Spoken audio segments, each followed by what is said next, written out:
La santé mentale, grande cause nationale de 2025. On en parle avec le docteur Maxime Bubrowski. Bonjour. Bonjour. Merci d'être dans ce studio. Vous êtes directeur général de la Fédération de recherche en psychiatrie et santé mentale des Hauts-de-France, qui vient donc à la rentrée de fêter ses 18 ans. D'abord, on nous a annoncé une structure novatrice. En quoi est-ce que cette structure est novatrice ? Alors, c'est une structure qui a été créée il y a donc 18 ans dans les Hauts-de-France et qui était effectivement une première. Globalement, la fédération, c'est un regroupement de l'ensemble des établissements qui ont une activité de psychiatrie au sein de la région des Hauts-de-France. Alors, à l'époque du Nord-Pas-de-Calais, mais ça s'est étendu avec la grande région. Et qui avait pour objectif, finalement, que les acteurs de terrain puissent se positionner collectivement dans une dynamique de recherche, qui était une dynamique de recherche de terrain, donc finalement d'amélioration des soins à destination des patients, de connaissance du territoire aussi, parce qu'on sait qu'on a des spécificités qu'il est difficile d'expliquer quand on utilise des études épidémiologiques internationales, par exemple. On comprend mieux ce qui se passe quand on regarde exactement ce qui se passe dans notre région. Et donc il y avait cet objectif de connaissance du territoire, de développement de la recherche, et puis finalement de mise en place de pratiques innovantes, d'évaluation et de diffusion de l'innovation en matière de psychiatrie et de santé mentale. Vous êtes psychiatre. Quel est votre rôle, vous, dans cette fédération ? Alors, moi, je partage mon temps de fait entre la fédération et un service de psychiatrie générale de la région.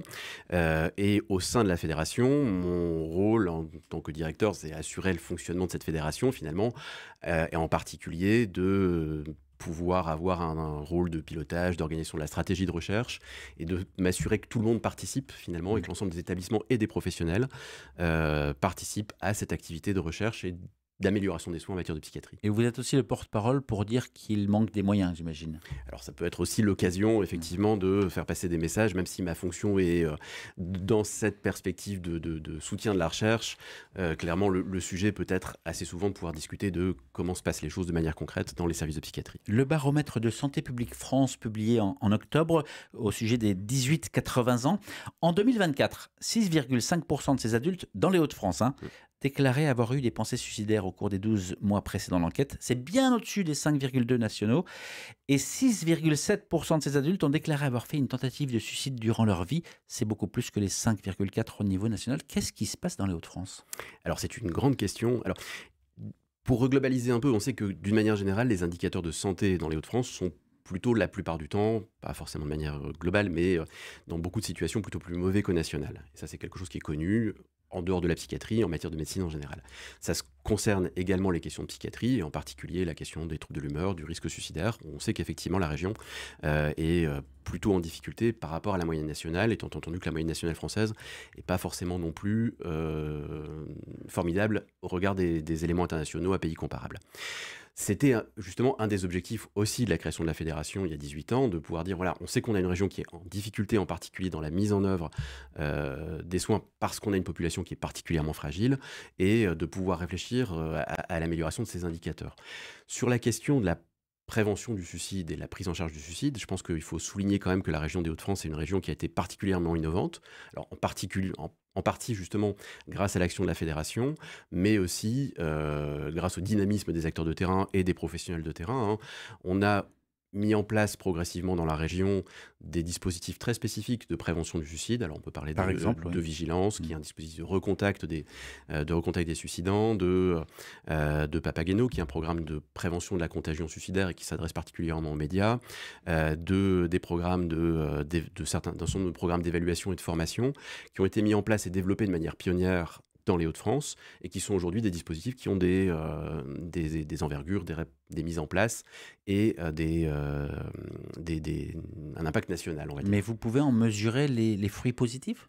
Alors, on peut, dans une certaine mesure, effectivement, c'est vrai que les actions de prévention, finalement, qui sont les vraies actions efficaces sur les chiffres que vous avez cités, sont toujours plus complexes à évaluer, mais on a quelques éléments, effectivement, d'évaluation, d'impact de ces politiques, et avec en particulier, par exemple, on sait que la mise en place de vigilance, recontact, et donc finalement de recontacter d'une manière ou d'une autre des patients qui ont réalisé un geste suicidaire à un moment, on sait qu'on diminue, en ayant ce genre d'intervention, on sait qu'on diminue la mortalité par suicide. Et ça, on a des données très claires là-dessus sur le plan scientifique. Donc Pourquoi et comment la génération Z, les personnes nées entre la fin des années 90 et le début des années 2010, pourquoi et comment cette Gen Z est-elle plus affectée que les autres générations par les problèmes de santé mentale ? Alors, vaste question. Mmh. Vaste question. Est-ce que c'est lié à l'effet générationnel, donc finalement à ce qui se passe en ce moment, des mutations, ce qu'on peut décrire de manière habituelle avec la question de l'intervention du numérique, des réseaux sociaux, etc. Ça, là-dessus, c'est une question très complexe à traiter. On sait aussi qu'on est dans une configuration où, en matière de psychiatrie, les sujets jeunes sont souvent particulièrement à risque de développer des pathologies. Et de fait, il y a un effet aussi d'âge de l'arrivée de cette génération à une tranche d'âge qui est une tranche d'âge à risque, avec des questions d'intervention spécifiques, comment dire, qui n'est pas forcément directement lié à Mmh. aux années 90, 2000, 2010, Vous etc. parlez de tranche d'âge, car c'est entre 18 et 25 ans qu'apparaissent essentiellement, si j'ai bien lu, les pathologies bipolaires et schizophréniques. Par exemple, le risque suicidaire y est aussi plus élevé. Donc c'est clairement aussi l'âge étudiant. De quelle manière est-ce qu'on prend en compte cette catégorie à risque dans le plan finalement psychiatrique? Alors, tout à fait, c'est vrai que les sujets jeunes sont les personnes entre 15 et 25 ans au sens large, mais en ayant une définition un peu large de patients jeunes, sont un sujet vraiment tout à fait significatif en matière de psychiatrie. Comme vous l'avez dit, on sait qu'effectivement un certain nombre de pathologies avec des impacts importants en termes de fonctionnement débutent à cet âge-là. On sait que l'intervention la plus précoce possible est un enjeu tout à fait particulier. Plus on soigne rapidement les gens, meilleur est le pronostic, en particulier dans les pathologies que vous avez citées. Donc on a un enjeu tout particulier pour ces patients-là, dans la mesure où ça commence à ce moment-là, et on sait qu'on doit intervenir très vite pour améliorer le pronostic des patients. Mais intervenir très vite, il faut tout de même que les personnes soient suivies, prises en charge. Or, c'est pas facile, c'est pas évident, j'imagine, d'aller consulter tout seul. Et puis, quels sont les troubles qui pourraient aider un proche à pousser justement son proche à consulter? Alors, tout à fait. On sait que l'accès aux soins est le sujet particulier en matière de psychiatrie, hein, et effectivement, tout l'enjeu est notre capacité à pouvoir rendre les soins les plus accessibles possibles à toute la population, mais en particulier à cette tranche d'âge qui n'est pas une population qui va facilement accéder aux soins en général, en médecine, en psychiatrie en particulier, mais pour toutes les autres situations. Donc c'est vrai qu'on a un enjeu sur être présent et être capable de dépister, de détecter et d'orienter le plus facilement, le mieux possible ces patients jeunes. Des troubles alimentaires, une anxiété particulière, une forme de dépression. Quels sont les signes alarmants? Alors, là aussi, c'est assez compliqué de pouvoir avoir un message simple sur ces sujets-là en quelques minutes. Pour autant, l'idée effectivement que des modifications du comportement habituel, doivent pouvoir alerter et idéalement doivent pouvoir conduire à consulter un professionnel de santé de première ligne. Je pense en particulier au médecin généraliste, hein, qui peut être, en cas d'inquiétude particulière, consulté et qui pourra donner un avis éclairé et structuré en termes d'évaluation et d'orientation des patients. Docteur Maxime Bubrowski, je rappelle que vous êtes psychiatre, directeur général de la Fédération de recherche en psychiatrie et santé mentale des Hauts-de-France. Quelle trace a laissé la période Covid? Alors là aussi, question complexe. On sait que au moment des premiers confinements en particulier, on a eu plutôt une diminution de l'activité du recours aux soins en psychiatrie, ce qui ne voulait pas dire que les gens allaient mieux à ce moment-là, mais ça voulait dire aussi qu'ils accédaient moins aux soins. Donc on a eu toute une période, en particulier 2020, un peu 2021, où les gens ont moins accédé aux soins. Donc ça, effectivement, en tant que tel, je vous parlais des délais d'accès aux soins tout à l'heure, on sait que ça a eu un impact finalement pour les prises en charge ultérieures, avec un effet un peu d'aggravation finalement de ce qui se passait en dehors de toute question de Covid. On imagine bien qu'effectivement la limitation d'accès aux soins, plus le stress induit, plus les difficultés environnementales, qui étaient quand même assez larges pour une partie importante de la population, ont pu se surajouter et effectivement augmenter le niveau de risque et le niveau de pathologie. On sait par exemple que même si on avait des augmentations par exemple de consommation de psychotropes chez des sujets jeunes les années précédentes, le moment du Covid a été un moment d'infléchissement de courbe avec une accélération de cette augmentation par rapport aux années antérieures. On a eu aussi l'apparition du terme éco-anxiété, qui est aussi devenu une catégorie un peu fourre-tout de ceux qui ont peur en l'avenir. Qu'est-ce que, selon vous, il englobe et comment est-ce que vous y répondez? Alors, je dois avouer que je n'ai pas de réponse technique en tant que psychiatre à la définition de l'éco-anxiété. Effectivement, l'éco-anxiété, c'est aussi quelque chose qui se discute plus d'un point de vue sociologique, politique et environnemental au sens large que proprement médical. D'un point de vue purement médical, on peut dire qu'effectivement, tous les éléments de stress environnementaux vont être des éléments de facteurs de risque qui vont se surajouter les uns aux autres. L'anxiété liée à l'environnement, mais voilà, les événements sociaux, les événements familiaux, les événements environnementaux au sens politique, etc., vont être des éléments de facteurs de stress qui vont pouvoir favoriser ou pas l'une ou l'autre des pathologies, on va dire. Vous exercez donc notamment à Lille, près d'un pôle étudiant. Hein. On sait que Lille est une très grande ville étudiante avec au moins 80 000, je dirais, étudiants. Les examens, les partiels, ce sont des périodes extrêmement stressantes, pesantes sur la santé mentale des étudiants. Comment y insérer de la sérénité ? Alors, là aussi, vaste question.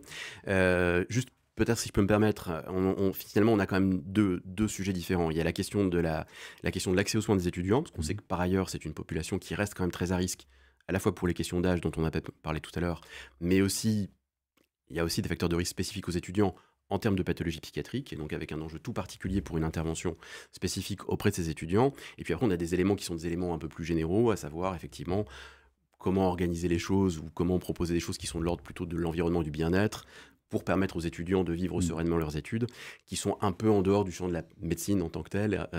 C'est pas une prévention qui pourrait permettre justement d'éviter ? Si, on sait que la limitation des facteurs de stress au sens large vont être des facteurs de réponse. Alors, juste même sans répondre directement sur ce qu'il faut faire, on a finalement eu l'occasion sur l'île de développer aussi des modèles tout particuliers, des outils tout particuliers. Hein. On a un dispositif qui s'appelle le Conseil de santé mentale étudiant, qui associe l'établissement public de santé mentale de l'agglomération lilloise, donc finalement la partie psychiatrie santé mentale, l'Université de Lille, le Crous des Hauts-de-France, et enfin le Crous Nord-Pas-de-Calais, et puis qui a d'ailleurs été rejoint très récemment par l'Université catholique de Lille, qui a pour fonction finalement de mettre autour de la table les acteurs finalement de ces sujets-là et de pouvoir proposer justement des actions de prévention, des informations, des formations à destination des étudiants et des professionnels qui les encadrent, hein, enseignants, professionnels administratifs, pour permettre justement de travailler sur ces éléments de prévention du stress, des difficultés liées aux études, pour améliorer un petit peu le pronostic par ailleurs et limiter le risque des pathologies psychiatriques. Donc ça avance et ça avance dans le bon sens, c'est ce que vous nous dites. Exactement. Le mois dernier, une étude menée par 2 chercheurs au sein de l'Institut de recherche biomédicale de l'INSERM, je ne sais pas si vous avez vu passer ça, établissait un lien très préoccupant entre réchauffement climatique, pollution atmosphérique et aggravation des troubles psychiatriques. En gros, les vagues de chaleur et les pics de pollution coïncident avec près de 10% supplémentaires de passage aux urgences psychiatriques. Quel est le lien ? Oh mon Dieu, vaste sujet, effectivement. Est-ce que vous le constatez aussi, par exemple ? Alors, ce sont des éléments qui s'observent sur des études épidémiologiques d'envergure, on va dire. Ça n'a pas d'impact immédiat sur de la pratique quotidienne habituelle, parce que finalement, les effets pour être observés doivent être observés sur des grosses populations. Réussir à désintriquer la causalité qui va rendre compte, effectivement, de cette augmentation est assez délicat. Pour autant, c'est vrai que ça reste assez inquiétant, parce qu'on sait qu'effectivement, ces phénomènes de vagues de chaleur, etc., vont être amenés à plutôt se répéter et s'aggraver, et que si on a un lien avec des difficultés d'ordre psychiatrique ou psychologique, clairement, il va falloir qu'on s'y attelle de manière attentive et proactive pour pouvoir répondre à ce qui peut être une augmentation des difficultés. Dans cette même étude, il montrait, ces chercheurs, que les particules fines peuvent pénétrer le cerveau, altérer les cellules entourant les neurones, et donc en zone urbaine, le risque de développer une maladie psychiatrique serait multiplié par 3. Dans le même temps, la proximité avec un parc, un espace naturel, diminuerait ce risque. Est-ce que ce sont des éléments que vous pouvez confirmer ? Alors, là aussi, ce sont des éléments qu'on observe sur de l'étude épidémiologique à très large échelle.